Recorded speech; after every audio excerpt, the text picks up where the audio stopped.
Picture this. You're a human being roughly 30,000 years ago. No flashlight, no fire alarm, no neighbors with a shotgun, just you, a cave, and the sound of something big breathing outside in the dark. You don't know what it is. You don't know how close it is. You don't know if it's hungry.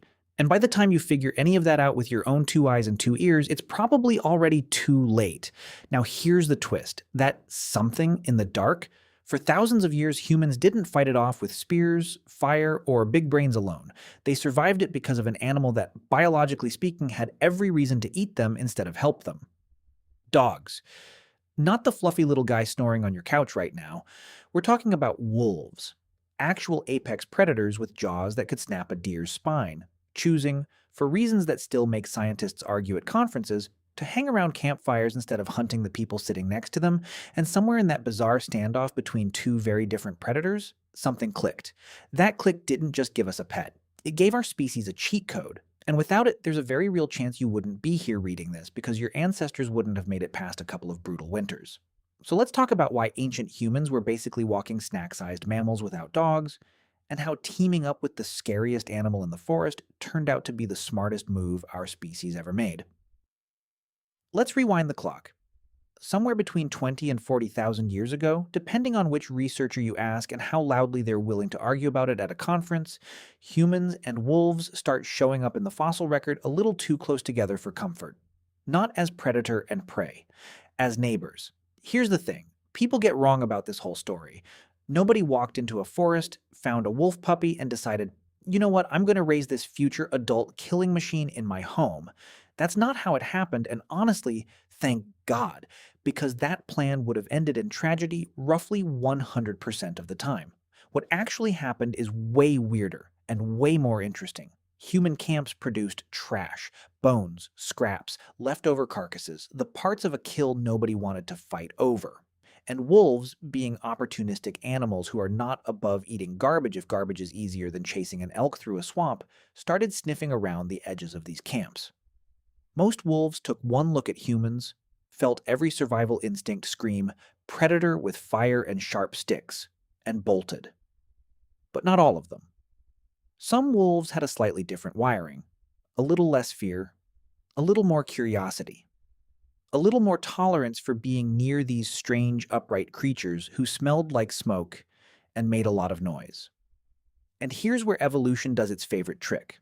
Those slightly braver, slightly calmer wolves got to eat the scraps that the scaredy wolves were too nervous to touch. More food, better survival odds, more puppies. And guess what those puppies inherited? That same, slightly less terrified temperament. Repeat that process for a few thousand years, and you're not selectively breeding wolves on purpose. Evolution is doing it for you, using free garbage as bait. This is natural selection running on autopilot, and the end result is a population of wolves that are just chill enough to stick around humans without anyone consciously training them to do it. Congratulations, you've just accidentally invented the dog. No training manual required. And we're not just guessing about this from a comfy armchair. Archaeologists have dug up burial sites where dogs were laid to rest right alongside humans, treated with the same care as a family member, thousands of years before writing existed. One famous burial in Germany shows a puppy placed next to two humans deliberately, with signs it had been cared for through a serious illness before it died, meaning someone kept feeding and nursing a sick puppy that offered zero practical benefit at the time. That's not the behavior of people who view an animal as livestock. That's the behavior of people who already loved a dog the way we do now. Now, why does any of this matter for human survival?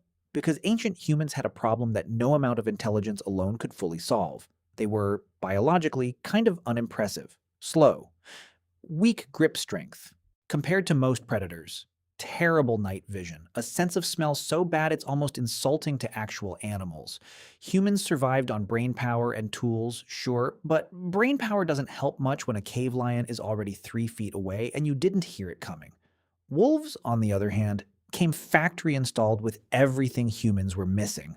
Night vision built for hunting in the dark. A sense of smell strong enough to detect a threat from hundreds of meters away, sometimes further depending on wind conditions. Speed. Teeth. And most importantly for our purposes, an instinct to bark, growl, or otherwise lose their entire mind the second something unfamiliar approached camp. That bark is not a minor feature. That bark is a full biological alarm system running 24 hours a day that no human tribe had to build, charge, or maintain. Imagine trying to sleep in the wilderness today with zero locks, zero walls, and zero warning if something decided to wander in. Now imagine having a built-in motion sensor lying by the fire that would wake up the entire camp before the threat even got close. That's not a convenience. In a world with saber-toothed cats, cave hyenas, cave bears, and other humans who might not be friendly, that's the difference between waking up in the morning and not. Early tribes that had dogs guarding camp weren't just safer. They were sleeping better, which sounds small until you remember that chronic exhaustion in a world full of predators is basically a slow-motion death sentence. Tired humans make bad decisions. Bad decisions in the Ice Age tend to be fatal ones. A group with a dog on watch could actually rest. A group without one had to take turns staying half awake all night, every night for years, which is exhausting in a way that quietly wears a person down long before any predator ever shows up. But the alarm system was just the opening move. The real game changer came during the hunt. Try to imagine hunting without dogs for a second. You're tracking an animal on foot, using nothing but footprints, broken twigs, and guesswork across terrain that animal knows infinitely better than you do. Your prey can smell 1,000 times better than you, hear things you can't, and run faster in short bursts. The odds, frankly, are not great.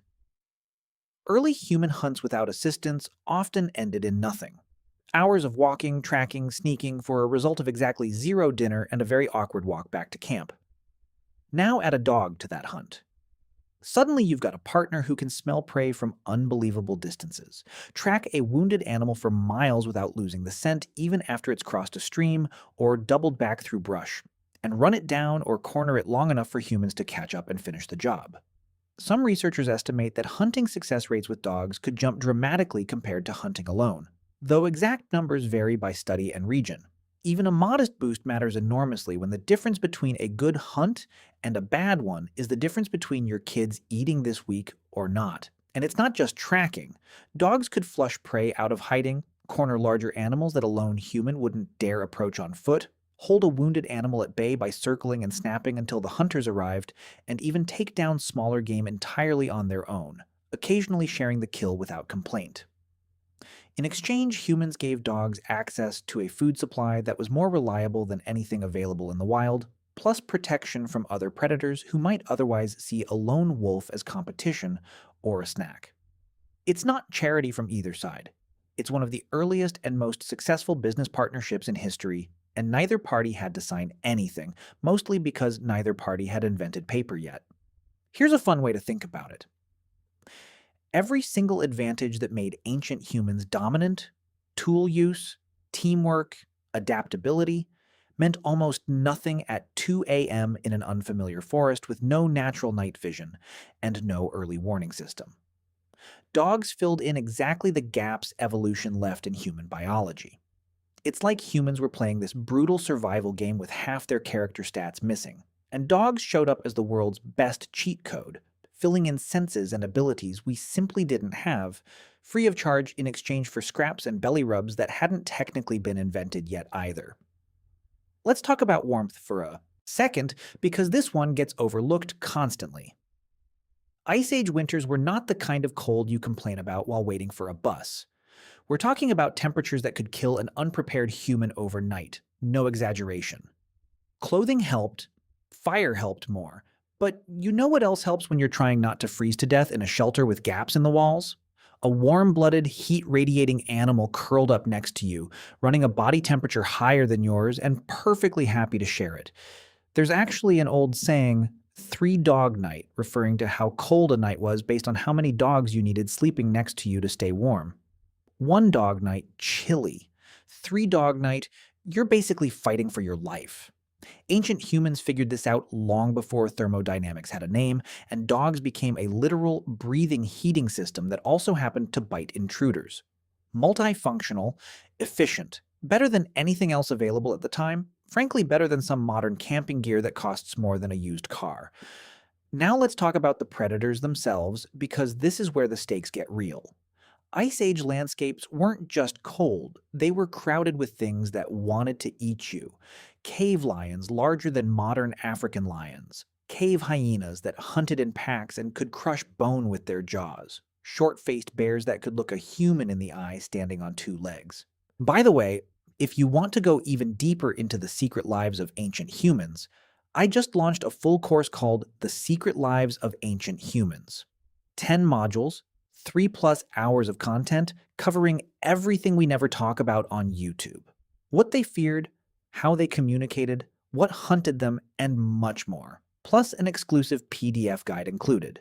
Link in the description. See you inside. None of these animals cared how clever your stone tools were if they caught you unaware in the dark. A dog's nose and ears bought humans something priceless: time. Time to grab a weapon, time to get to the fire, time to wake the rest of the group. In a fight against something that outweighs you and was built by evolution specifically to kill things like you, a few extra seconds of warning is often the entire difference between a story you tell later and no story at all. There's also a darker side worth mentioning, because dogs weren't just protecting humans from wild animals. Ancient life involved plenty of conflict between rival human groups too, and a dog that would bark, growl, or physically intervene at the first sign of an unfamiliar person approaching camp was an early warning system against other humans as well. In a world without locks, alarms, or law enforcement, a loyal, alert animal sleeping by the entrance of your shelter might have been the single most effective home security system available for tens of thousands of years, and it worked on batteries made entirely of loyalty and leftover meat. Let's zoom out and talk about something a little less obvious than warmth and hunting, because this is where it gets genuinely fascinating. Dogs didn't just help humans survive physically, they may have helped shape how humans think and cooperate. Working with a dog requires something that doesn't come naturally to most animals: reading intention. You have to understand what your dog wants, and your dog has to understand what you want without either of you speaking the same language.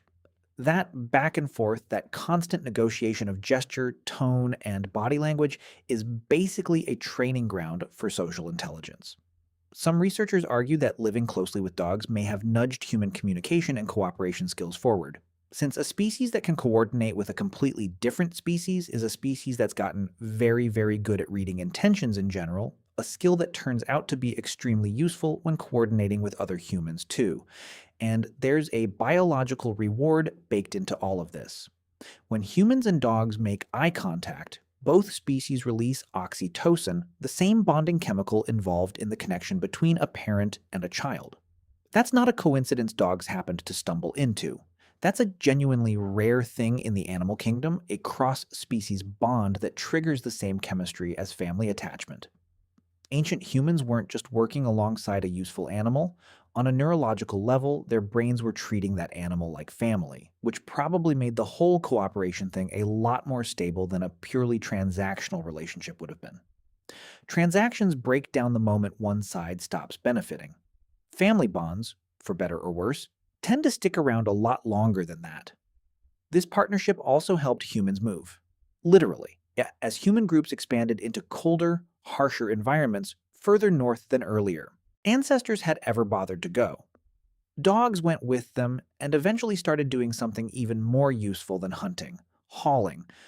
Pulling loads across snow and ice let people carry more supplies, travel further, and settle regions that would have been brutally difficult to survive in with only human muscle to rely on. Some of the most extreme environments humans ever colonized, deep into the Arctic, were only survivable because dogs were doing a chunk of the physical labor that human bodies simply weren't built for. No dogs, no sled. No sled. A whole lot of frozen, exhausted humans who probably turned back long before reaching anywhere worth settling. Let's talk about what tribes without dogs were actually up against, because comparison really drives this home. Groups without dogs had to rely entirely on human senses and human vigilance for protection, which meant someone always had to stay awake on watch, cutting into rest that everyone desperately needed. Their hunting success depended entirely on human tracking skill and a healthy dose of luck. Their winters were colder, their nights were more dangerous, and their margin for error was thinner in almost every category that determined whether a group survived a season or didn't. None of this means dogless humans were doomed instantly, Plenty of groups without dogs survived for generations, because humans are stubborn and resourceful even without help. But survival back then wasn't measured in single dramatic moments, it was measured in accumulated risk over years and years of harsh winters, hungry predators, and unreliable hunts. Every advantage stacked the odds. And having an animal that could smell danger before you could see it, hear threats before you could sense them, help you catch food more reliably, and radiate warmth on freezing nights. That's not a small edge. Over generations, small edges compound into the difference between a group that thrives, grows, and passes its genes on, and a group that quietly disappears from the historical record without anyone ever knowing exactly why. So, why does any of this still matter today? When most of us aren't hunting mammoths or sleeping in caves? Because your brain is still running ancient software. That overwhelming urge to pet a strange dog on the street, the instant emotional connection you feel with your own dog, the strange comfort of having a dog in the house at night, even in a locked apartment in the middle of a city with a doorman downstairs, none of that is random. That's tens of thousands of years of survival programming still quietly running in the background, even though the saber-toothed cats are long gone and the winters, for most of us, involve a thermostat instead of a shivering wolf heater. Modern life removed almost every reason our ancestors originally needed dogs for. We have security systems, central heating, grocery stores, and streetlights, and yet dogs are more popular now than at almost any point in human history. That's not a coincidence, and it's not really about practicality anymore. It's a glitch, in a sense, an ancient survival bond firing off in a world that no longer requires it for survival, but our brains never got the memo to stop caring. In a strange way, that makes the bond even more remarkable, not less. It means the relationship between humans and dogs wasn't some temporary alliance of convenience that we simply outgrew once civilization showed up. It became something wired into us at a deeper level, something that outlasted the actual danger it was originally built to solve, and somehow got stronger the safer we became. So the next time your dog loses its entire mind because a delivery driver dared to approach the front door, or refuses to let you out of its sight for even 5 minutes, or insists on sleeping pressed right up against you even though the heating is on and it's 72 degrees inside, remember what that behavior actually is underneath the surface. That's not random neurotic behavior. That's the exact same instinct that once warned a human ancestor about a predator sneaking through the dark, thousands of years before either species had any idea how important that alliance would become or how long it would end up lasting. Ancient humans didn't just get lucky by stumbling into a friendship with wolves. They formed a partnership so effective, so deeply integrated into daily survival, that entire tribes may have lived or died based on whether they had a dog, curled up by the fire or not. Every dog sleeping on a couch right now, snoring, drooling, stealing socks, is the living, breathing result of that alliance, a survival tool that got so good at its job it eventually became something much closer to family. And honestly, considering everything they helped our species survive, cold nights, dangerous predators, failed hunts, and the occasional rival tribe wandering too close to camp, they've more than earned the couch.